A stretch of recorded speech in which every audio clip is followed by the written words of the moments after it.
dear students. Hope you all are fine and doing well.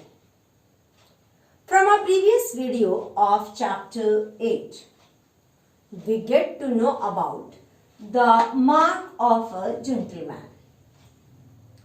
Today, we will be studying about a great personality, George Washington. George Washington was born on February 22, 1732 and died on December 14, 1799.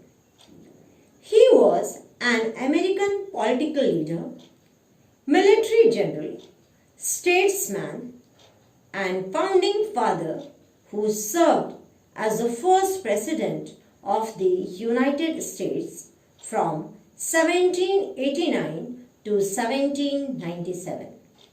Previously, he led patriot forces to victory in the nation's war for independence. He presided at the Constitutional Convention of 1787, which established the U.S. Constitution and a federal government. Washington has been called the father of his country for his manifold leadership in the formative days of the new nation. Once, George Washington was riding on his horse in a suburban area of the US. He came across a few soldiers who were trying to move a heavy log of wood. Though they were trying hard, they were unable to move the log of wood. George Washington was watching them from a distance. The corporal, the head of the soldiers, was standing, just watching and instructing the soldiers.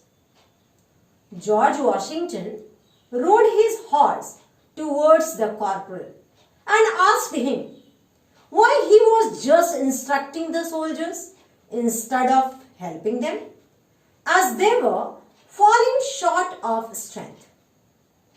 The corporal replied saying that it is his duty to instruct and supervise them as he was superior, so was not supposed to help them. Without saying anything in response, George Washington got down from his horse and headed towards the soldiers. He started working and helping the soldiers in trying to lift the log of wood. Due to his efforts, soon the soldiers were able to lift the log of wood. After the work was done, the corporal went towards George Washington and asked him, who was he? At this, George Washington replied, saying he was George Washington, the commander-in-chief. The corporal started trembling with fear and felt ashamed of himself. So children, we can see that achievements or high posts do not make a person great, but in fact, it is the quality of humanity that makes a person great. So I hope you all will try to become a gentleman. As a homework, you have to learn the golden words of chapter 8, the mark of a gentleman. Thank you and God bless you.